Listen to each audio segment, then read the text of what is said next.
acompaña el libro de Génesis capítulo 32, verso 24. Hemos estado estudiando el Génesis.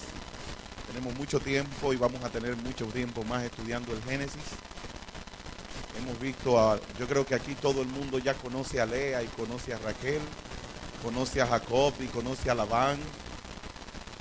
¿Cuántos conocen a Lea y a Raquel, no? ¿Qué significa el nombre de Lea? Flaca, débil. Óyeme, tú ten eso.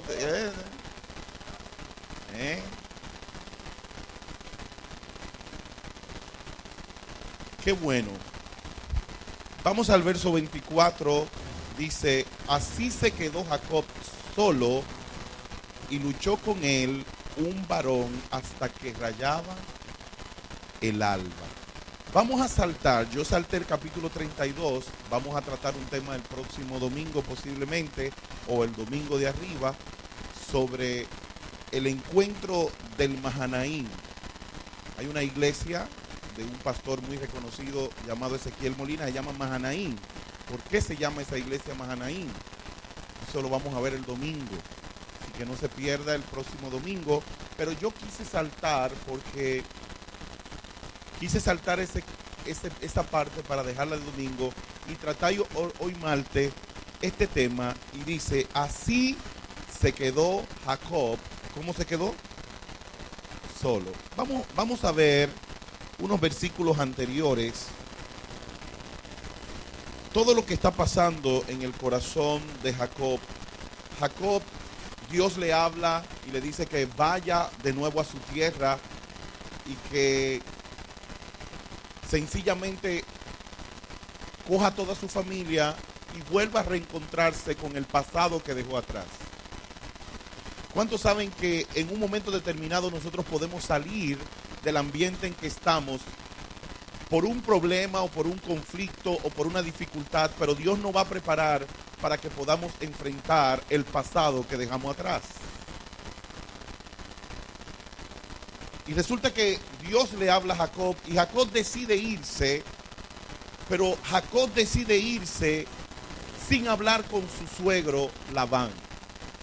Porque había un conflicto entre Jacob y Labán, porque acuérdense que ellos hicieron un convenio, hicieron un contrato, y cuando las ovejas que salieran pintadas iban a ser de Jacob, pero cuando todas las ovejas comenzaron a salir pintadas, Labán iba y le decía, no, ahora van a ser las rojizas. Y entonces, cuando comenzaban a salir todas rojizas, entonces le decía, no, ahora coge tú la blanca.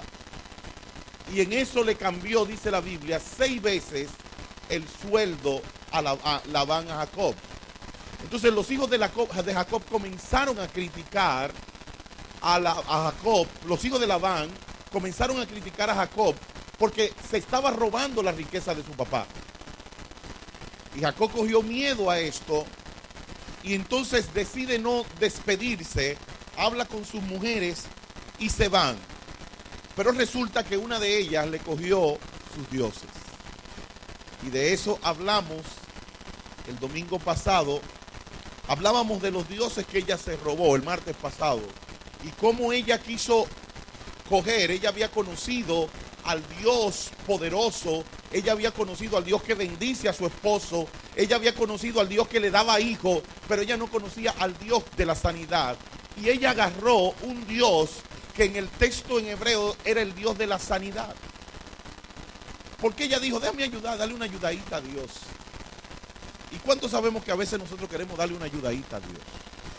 Porque nosotros a veces creemos que hay cosas que Dios no ha hecho porque nosotros todavía no la hemos vivido. Y resulta que Labán le cae atrás a Jacob, pero con la intención de hacerle daño.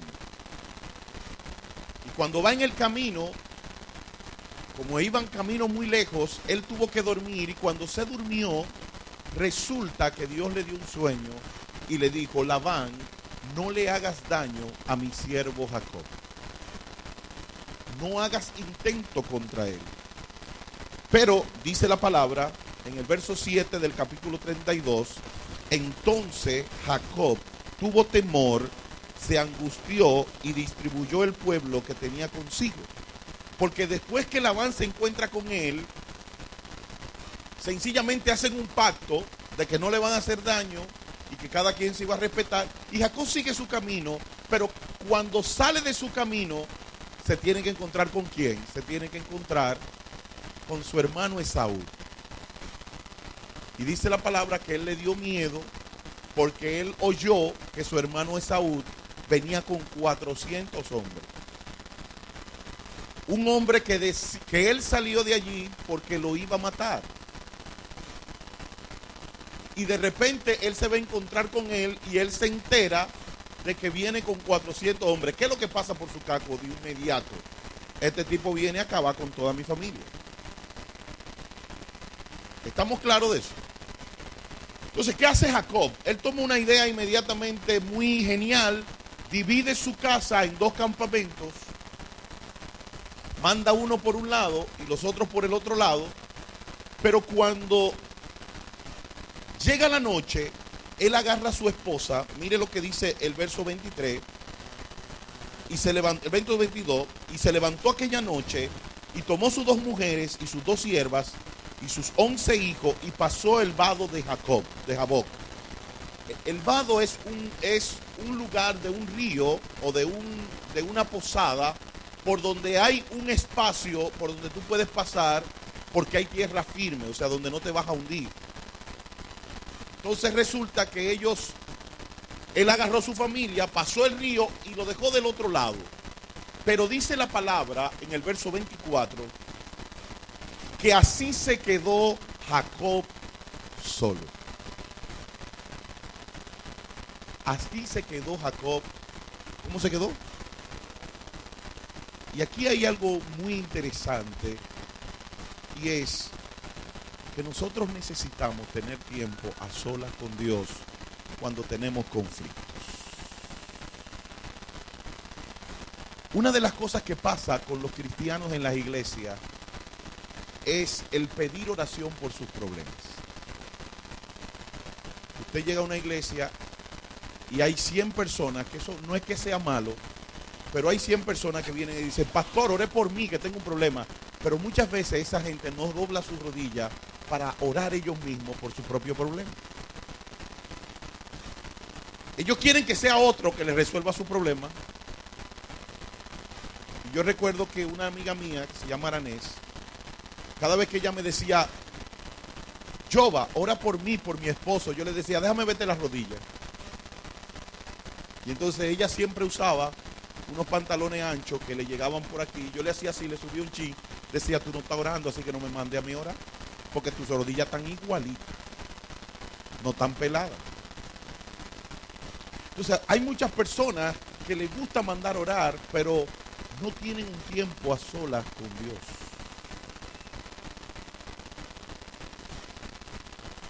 Pero nosotros no debemos buscar un tiempo a solas con Dios por la rutina. Generalmente, hermanos, nosotros tendemos a orar por rutina. Yo siempre digo, y lo voy a repetir, que los evangélicos oramos en la mañana para que no nos pase nada en el día y oramos en la noche para que no den un ataque del corazón y nos muramos en la cama. O sea que la oración se convierte más en un resguardo que en un instrumento de transformación. Y nosotros debemos entender que la oración no debe de ser un evento religioso que nosotros hacemos a menudo, sino que la oración debe de ser un encuentro de nosotros con Dios para nosotros recibir la transformación y la bendición de Dios a nuestras vidas. Jacob está pasando por una situación y necesita la gracia de Dios para con su hermano, pero Jacob envía a sus familia, los permite que crucen el río, pero Jacob se va a estar solo con Dios. Nosotros debemos aprender, hermano, a tener tiempo a solas con Dios. Nosotros tenemos que aprender a intimar con Dios. ¿Cómo nos llamamos nosotros? ¿Cómo nos llaman la gente? ¿Cómo nos llaman? Cristianos. ¿Por qué nos llaman cristianos?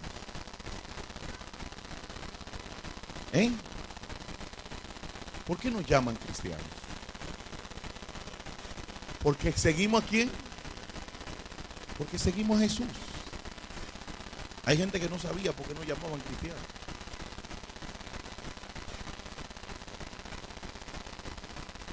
Y si a nosotros somos cristianos porque seguimos a Jesús, ¿cuál era la vida de Jesús? ¿Cuál era el ejemplo que nos da Jesús a nosotros diariamente? Vamos al capítulo 4 del libro de Mateo, verso 1 y 3.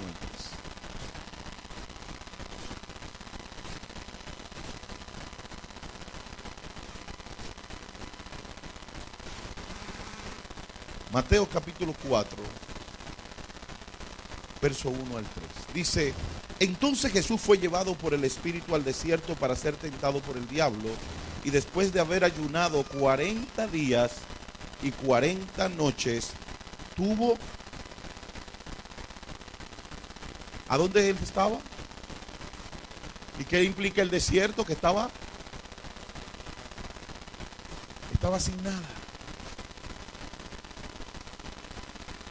Pero ¿cuántos días duró Jesús? ¿Y para qué se estaba preparando Jesús? Para comenzar su ministerio. Si Jesús, que era Dios, necesitó 40 días de ayuno y oración para iniciar lo que iba a su obra de ministerio, ¿cuánto necesitaríamos nosotros?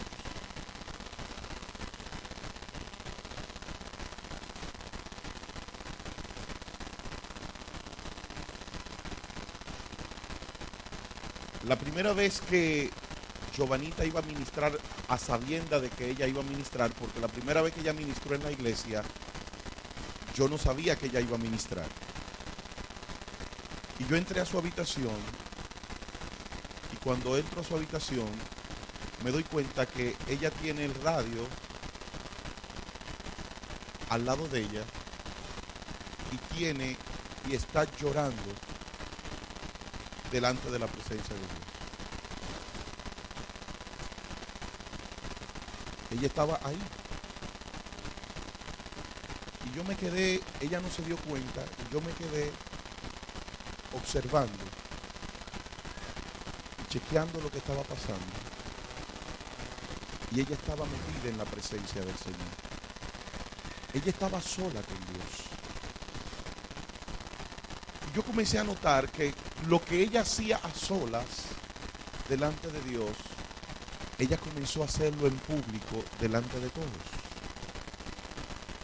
Porque dice la palabra que lo que tú haces en secreto, Dios lo revelará en público.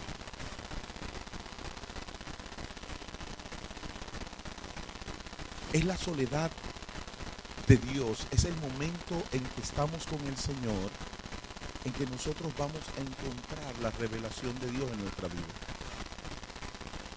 Jesús no solamente oraba porque necesitaba orar algo, Jesús iba a la oración buscando preparación, pero Jesús también iba a la oración en los momentos en que Dios le daba la bendición. En Marcos capítulo 1, verso 35, miren lo que dice. Marcos capítulo 1, verso 35. Y sanó a muchos, vamos a leer el 34, y sanó a muchos que estaban enfermos de diversas enfermedades, echó fuera muchos demonios, y no dejaba de hablar a los demonios porque le conocían. ¿Qué pasó ese día? En el 34, por favor. ¿Qué pasó ese día? Ahí hubo gozo, ahí hubo un evento sobrenatural, ahí hubo de todo. O sea, ahí estaba la gloria de Dios a través de Cristo. Pero ¿qué hace Cristo al otro día? Verso 35.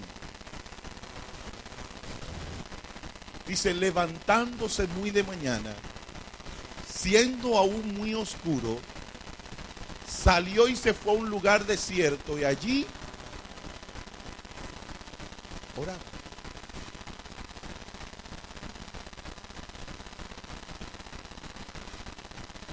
Jesús no le importaba el éxito que tenía su ministerio. Él sabía que todo lo que en su vida ocurría dependía de quién. Dependía del Señor. Dependía del Señor. Dependía de él estar a solas. Fíjense que a nosotros nos encanta orar en grupos. A nosotros nos gusta. Vamos a orar juntos, vamos. Pero ¿sabe una cosa? Donde hay revelación es en la intimidad con Dios. Es cuando tú estás a sola con Dios. Jesús tenía un éxito ministerial y lo que hacía al otro día era levantarse de madrugada para buscar a Dios.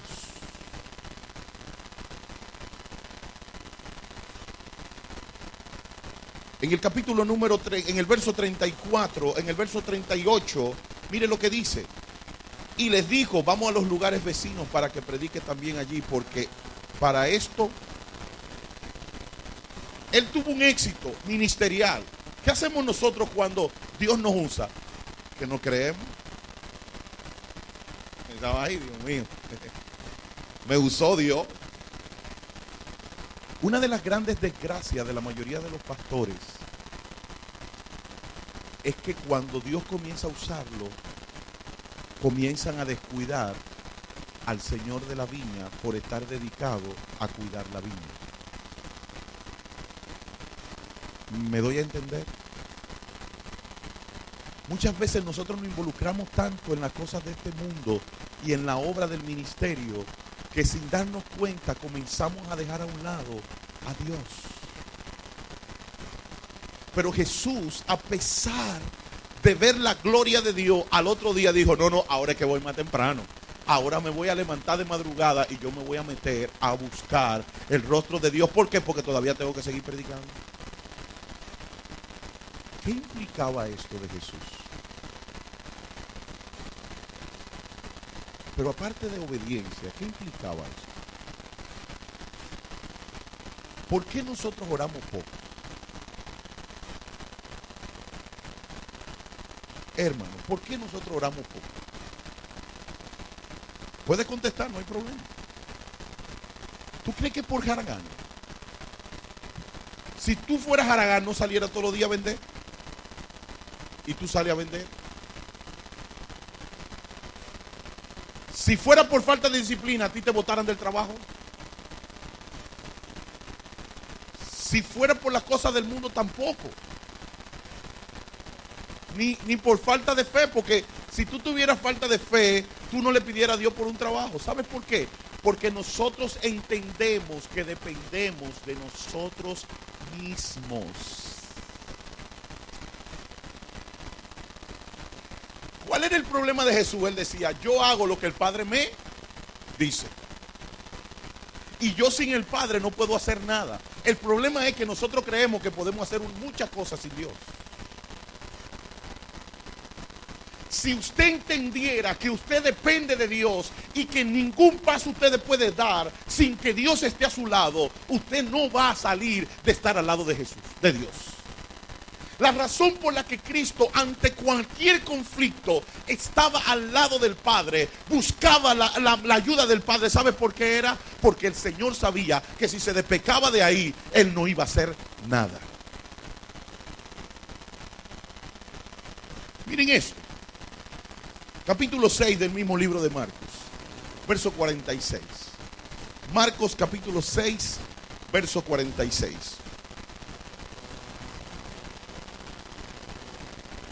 Dice, y después que los hubo despedido, ¿se fue a dónde?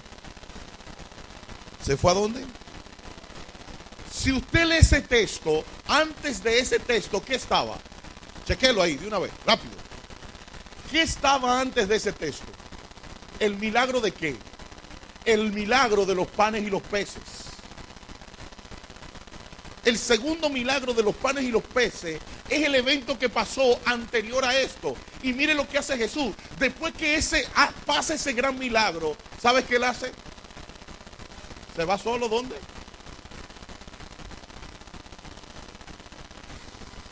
Miren lo que ocurre después. Miren lo que ocurre después. En el 46 él se va al monte a orar. Y al venir la noche, la barca estaba en medio y él solo en tierra. Y viéndolo remar con gran fatiga, porque el viento le era contrario, cerca de la cuarta vigilia de la noche, eso es las 6 de la mañana aproximadamente, vino a ellos andando sobre el mar y quería adelantársele. Y viéndole ellos andar sobre el mar, pensaron que era un fantasma y gritaron. ¿Por qué todos lo veían y se turbaron? Pero enseguida habló con ellos y les dijo: tened ánimo, yo soy, no temáis. Y subió a ellos en la barca y se calmó. ¿Qué hacía Jesús orando en la madrugada después de haber hecho un milagro tan grande como el milagro de los panes y los peces? ¿Para qué él estaba orando? ¿Para qué?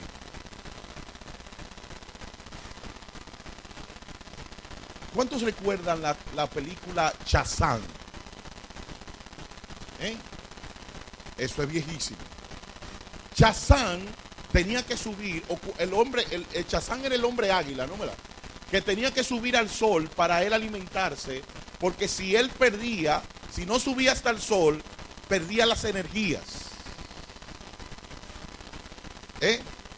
Era Berman, sí, era Berman. Berman. Y él subía hasta el sol. Berman subía hasta el sol. Y cuando estaba en el sol,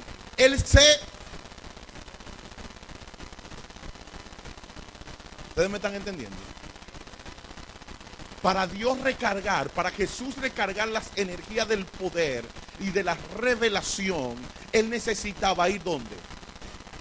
Porque él sabía que separado de Dios, él nada. Pero nosotros creemos que separado de Dios podemos hacer muchas cosas.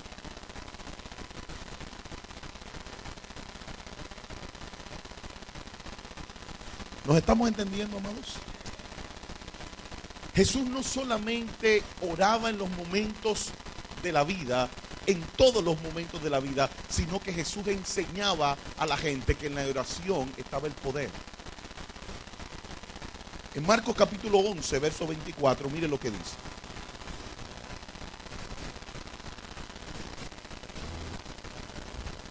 Marcos capítulo 11, verso 24 dice: por tanto os digo que todo lo que pidiereis orando, creed y cuando estés orando, perdonad si tenéis algo contra alguno, para que también vuestro Padre que está en los cielos os perdone a vosotros vuestras. Porque si vosotros no perdonáis, tampoco vuestro Padre que está en los cielos os perdonará vuestras ofensas. Jesús no solamente practicaba la oración, sino Jesús entendía que la oración era el poder del ser humano. Pero nosotros oramos poco, ¿sabes por qué? Porque nosotros no creemos autosuficientes.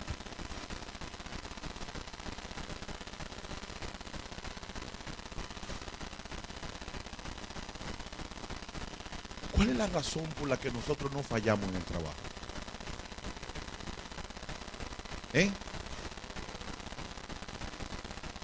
Porque, dígalo duro, Marco. ¿Por qué nos? ¿Cuál es la razón por la que nosotros, cuando un jefe está ahí, nosotros no nos atrevemos a decirle: yo voy para mi iglesia? ¿Por qué? Porque tiene miedo de que me vote. Tengo miedo. Porque yo entiendo que mi jefe es mi dueño. Y yo necesito el trabajo. Porque necesito el dinero del trabajo. Y el dinero, la necesidad del dinero del trabajo me hace a mí ser disciplinado, ser dependiente. Ahora, cuando yo entiendo que tengo necesidad de Dios, no importa lo que yo esté pasando en mi vida, yo voy a buscar a Dios.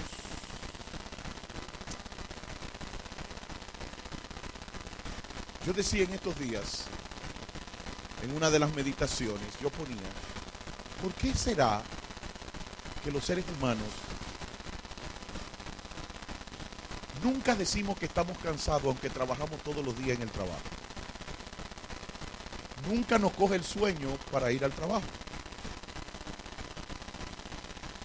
Podemos estar enfermos el domingo y el sábado, pero el lunes estamos en el trabajo. Puedo tener la menstruación y el dolor de la menstruación, pero voy a mi trabajo. Me duele la cabeza, pero yo cojo para el trabajo. Pero todo eso anterior son excusas para yo no venir a la iglesia.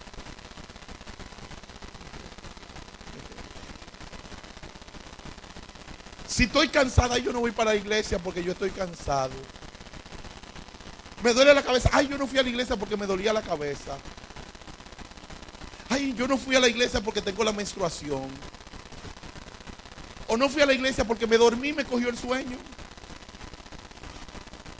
O no fui a la iglesia porque, ay, mire, yo fui ayer, fui antier, pero tú vas al trabajo todos los días. Tú puedes estar en el trabajo trabajando 10 horas y salir a las 10 de la noche todos los días y tú no dices que te están poniendo trabajo en la iglesia, pero hay del pastor que tiene 3 días poniéndote cosas para ir a la iglesia.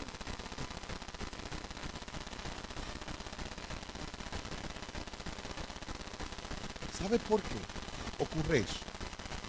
Porque nosotros entendemos que necesitamos más del trabajo que a Dios.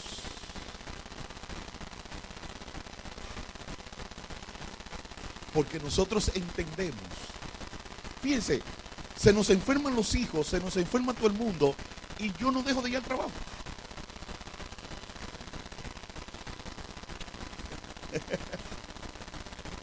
Yo cojo para mi trabajo, y dejo a otra gente cuidando al niño. Pero si se enferma el niño el domingo, ay no, yo no podía ir a la iglesia porque se me enfermó un muchachito. ¿Sabes por qué? Porque nosotros entendemos que nuestra vida depende de mi trabajo, pero nosotros no creemos que nuestra vida depende de Dios.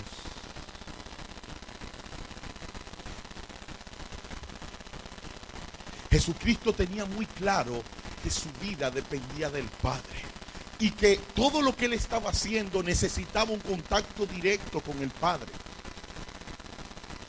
Miren, no estoy hablando por usted, también estoy hablando por mí. Si yo entendiera que la iglesia se sostiene en base al Padre, llorara más. Pero a veces creemos que la iglesia se sostiene en base a la palabrería de uno, a que uno le dé cariño a la gente.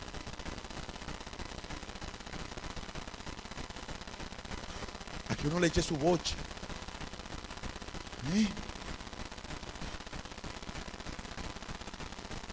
A veces creemos que es eso. A que tú estés cuando la persona se enferma, porque si no se enferma se va. Si tú no estás se va. Pero ¿quién es que sostiene la iglesia?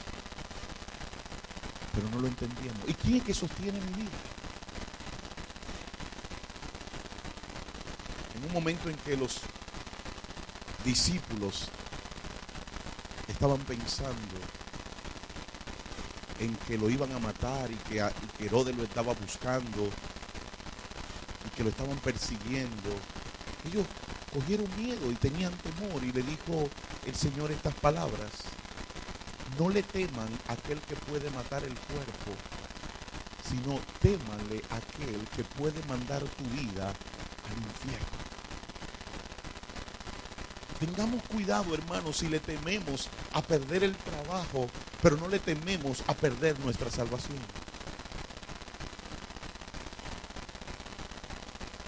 Tengamos cuidado. Si tenemos más temor del jefe que nos puede votar, y se nos olvida que quien nos tiene ahí es nuestro Dios. Jesús oraba para prepararse para el ministerio, oraba para estar en contacto con el Padre, pero oraba en medio de la adversidad. En Marcos 14.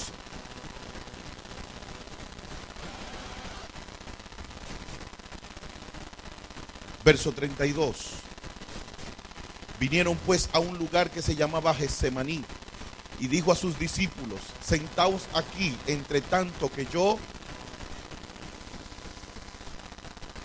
Y les dijo: mi alma está como muy triste hasta la muerte. Quedaos aquí y velad. Y yéndose un poco delante, se postró en tierra. ¿Y qué hizo?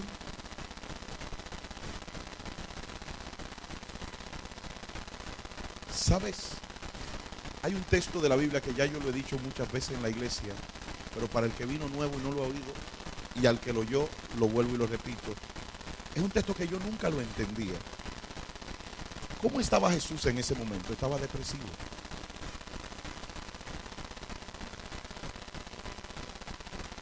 Dice que estaba triste y a punto de morir. Estaba triste, angustiado, a punto de morir. Eso es lo que dice el texto, mírelo, léalo. Dice, y le dijo, mi alma está muy triste hasta la muerte. O sea, ¿cómo se siente un depresivo? ¿Con ganas de morirse? Jesús estaba en un estado de depresión. Y hay un texto que dice en la Biblia, en Santiago capítulo 5, verso 13, si no me equivoco. Dice, cuando estéis afligidos, haga oración.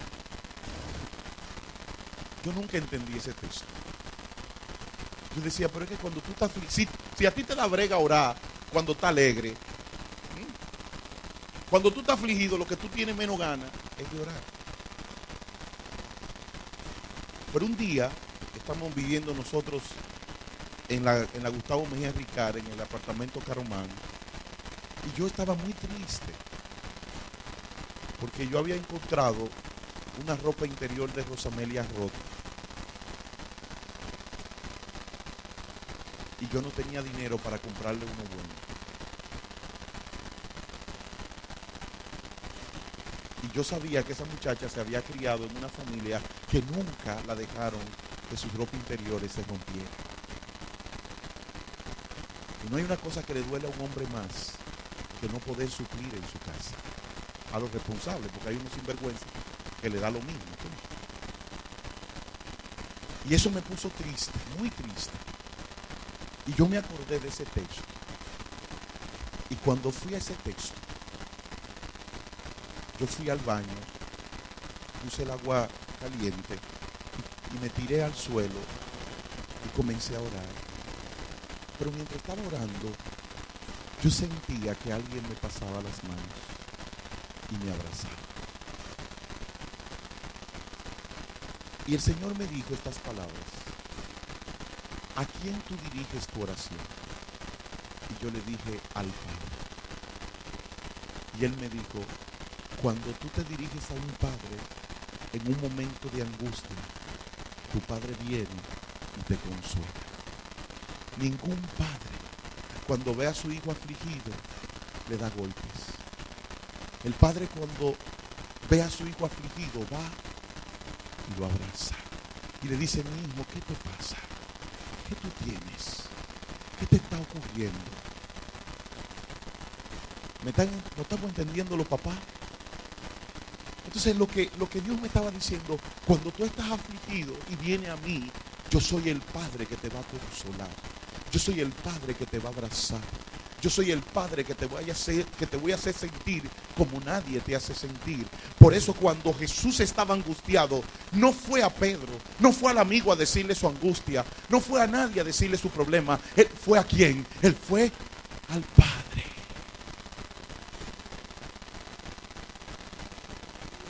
¿Sabes cuál es el problema de nosotros en medio de nuestra angustia? ¿Por qué buscamos otra persona? Porque no entendemos que el Dios al que le servimos es nuestro Padre. Y Él dice que si nosotros siendo padres malos sabemos dar buenas dádivas, ¿cuánto más Él siendo un Padre bueno nos dará mejores dádivas a nosotros? Cuando si nosotros siendo Padre malo sabemos consolar a nuestros hijos, cuánto más el Padre Santo que está en el cielo nos consolará a nosotros. Yo comencé a sentir una paz en ese momento. Mi corazón comenzó a botar esa tristeza. Pero después Él me dijo, aparte de que un padre consuela, resuelve.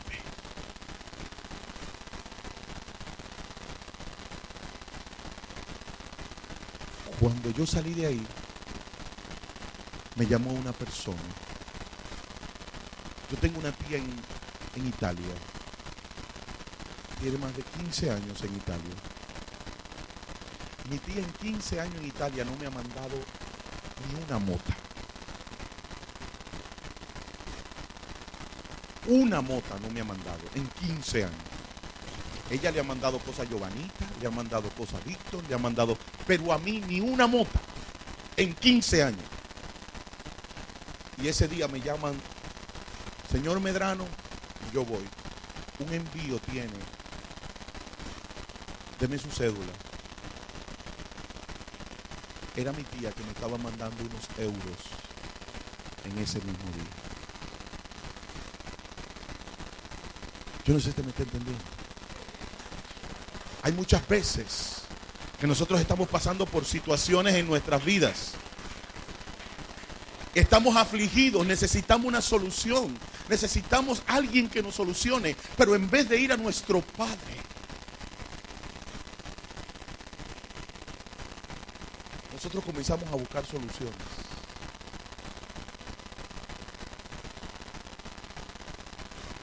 Y una de las cosas que sabemos hacer es ir a decirle al hermano, ay hermano, tú sabes que yo estoy pasando por esto.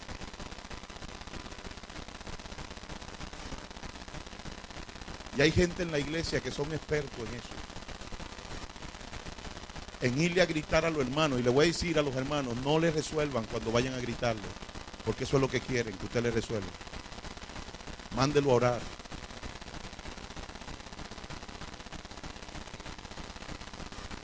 Porque cuando Dios quiere que usted le resuelva a un hermano, ¿sabe qué hace? Hubo una jovencita que me escribió en el Facebook y me dijo, pastor, yo le estaba llorando a Dios porque tenía un problema, no tenía pasaje para la universidad y me fui caminando desde Alma Rosa hasta la universidad a pie. Y cuando llegué a la universidad dije que iba a dejar la universidad. Y la amiga mía me dijo, pero tú no eres cristiano. Y resulta que cuando volví para atrás, mi amiga me dio el pasaje, pero cuando volví para atrás y vine a la iglesia el domingo, dos hermanas, una me dio 500 pesos y otra me dio 800 pesos. Ella no tuvo que pedirle. ¿Sabes por qué? Porque cuando tú vas al Padre, el Padre mueve uno de sus ángeles y mueve sus ángeles y le dice, óyeme, hay una hija mía que me está pidiendo, hay una hija que está clamando a su papá y yo necesito que tú me le vayas y me resuelva a mi hija.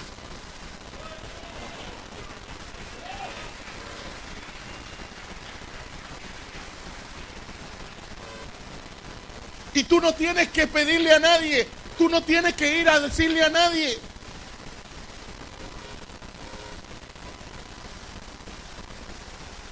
Yo no sé si Miguelina está por ahí. Se fue, está allá detrás. En una ocasión, yo tenía un préstamo del banco que tenía que pagar. Y yo me puse a orarle a Dios. Y yo siempre doy los testimonios, nunca los digo antes. Y comienzo a orarle a Dios y le digo, Señor, ¿y de dónde yo voy a sacar para pagar estos cuartos? Eran 15,000 pesos. Y digo, Padre, pero tú no eres mi papá y tú no dijiste que tú me ibas a resolver todos mis problemas y que me dedicara a lo tuyo, que tú te ibas a dedicar a lo mío. Y comencé a pedirle a mi papá y a exigirle a mi papá. Porque a los papás tú le sigues. ¿O no? ¿No quiera usted ver a Giovanna Amelia? Papi, tráeme tal cosa de los Estados Unidos y el tal maquillaje y tal que sé yo qué y de la marca tal. Eso es exigir. Eso no es exigir. Y cómprame 3 brochas. Pero yo no sabía que una cosa más cara que la brocha que las mujeres se ponen. Si yo me hubiese sabido que eso era tan caro, me pongo a fabricar esa brocha. Ellos exigen, los hijos exigen. Y yo fui a mi papá y le comencé a exigir y a decirle, Señor, dame, Señor, dame. Y se aparece Miguelina. Yo hubiese querido que ella estuviera aquí para que sea testimonio. ¿Dónde está la prieta esa? Mírela ya sirviéndose como una modelo. Y aparece Miguelina y me dice, llega como a las 10:30 a casa y me dice, pastor, tía me llamó esta mañana muriéndose. Miguelina, ven, dilo tú para que no lo diga yo. Ven a decirlo. Ven a decirlo, Jainera, ven. Mira, obedece, impía.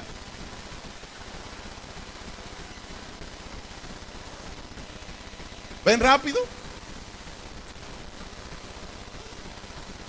Di cómo fue. Bendiciones.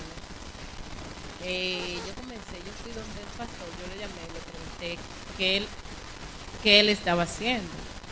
Como Miguelina, siempre hace una Miguelina. Yo no sabía cómo le iba a entrar, porque como Sam fue medio, ¿verdad? Jodón, para que le den. Entonces yo le dije que, pastor, quiero hablar contigo. Me dice, ¿qué, mi hija? Le digo yo, me caso. Y lo primero que hizo fue de que los cabellos se lo fueron para atrás, casi como ya se estaba preparando para darme el boche. Cuando yo le vi la forma, me dice que hace así, dice de que, no, pastor, es mentira, yo no me caso. Yo sé que tú eres loca, pero no tanto. Pero yo estaba buscando la forma de decirle lo que le había mandado. Y cuando veo que él tiene toda su Biblia, digo, yo me va a dar por la palabra. Pero era buscando forma para darle lo que le mandaron. Y era que mi tía le mandó algo y él estaba ahí loco llorando. De que, ay, mija, pues ve, llévalo tú. Esto llegó a tiempo, ve, llévalo tú. Digo yo, no, vaya, llévalo usted. Y era que iba para el banco a pagar un préstamo. Pero lo que a ella se le olvidó es que su tía le dijo a ella que ella tuvo un sueño y amaneció porque ella tenía más de 15 días Dios diciéndole, dale los cuartos a Sanford, dale los cuartos a Sanford, porque ese día ella se levantó y dijo, y el Señor le dijo, si no se lo da hoy, tú verás lo que te voy a hacer. Y ella se asustó y la llamó a ella de madrugada, la llamó tempranito en la mañana y le dijo, mira, ve, corre, vete al banco y sácale el 15,000 pesos al pastor y llévaselo. Exactamente eso era lo que yo tenía que pagar. Exactamente eso era lo que yo tenía que pagar. Pero no solamente es de este lado. Una vez mi esposa y yo, ella está ahí, íbamos a comprar un solar frente a frente al Parque del Norte que está en Villamella. Y cuando ya fuimos a la inmobiliaria y vimos todo, el Señor me dice a mí, hay una muchacha que se llama Lucy, que tenía unos quistes ováricos y había que quitarle todos los quistes. Pero la operación costaba 32,000 pesos y el solar costaba 32,000 pesos. O el inicial del solar. Y nosotros tenemos el dinerito ahí. Pero Lucy está en ayuno y oración, clamándole ¿a quién? A papá. Ella está clamándole a papá en ayuno y oración, Señor, yo no tengo el dinero, me tengo que operar porque estos quistes me van a matar. ¿Y qué pasa? Que papá me dice a mí, esos cuartos que tú tienes para el solar, dáselo a Lucy. Y yo sabiamente que no se lo quería dar, le digo, pues díselo a Rosamelia, porque nosotros somos una carne.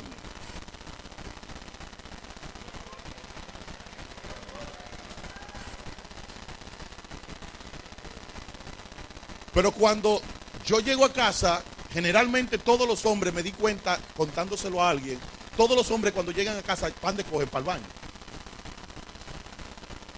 Cuando entran a la casa salen huyendo para el baño, porque parece que ellos se vienen orinando el día entero y esperan llegar a la casa para hacerlo. Y resulta que yo voy huyendo para el baño, como todos los hombres, y Rosamelia me cae atrás. Y me dice, amor, dice, mi amor, espérate. Y dice, ¿qué fue? Y digo, te tengo que decir algo que me dijo Dios, dímelo rápido. Dice, el Señor me dijo que el dinero que teníamos para el solar se lo diéramos a Lucy. Y le digo, no te preocupes, que eso es una confirmación. Déjame hacer el cheque y vamos a llevárselo. ¿Sabes por qué? Porque cuando tú vas al Padre, el Padre escucha tu clamor.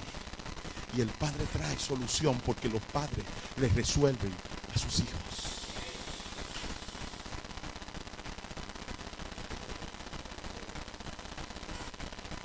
Jacob tenía muy claro que el problema de su hermano, el único que lo podía resolver, era Dios. Y él despachó su familia, despachó sus hermanos para estar a solas con Dios. Y el próximo martes yo le voy a hablar qué fue él con Dios. Pero se lo voy a leer ahora, antes de terminar. Si usted lee en el capítulo 32, verso 24, dice: así se quedó Jacob. ¿Cómo? ¿Y qué hizo? Si tú quieres saber lo que significa luchar, venga el martes a la misma hora, en el mismo Vaticanal, con el mismo Batipastor, en la misma Batiglesia y con su mismo Batihermanos. Póngase de pie.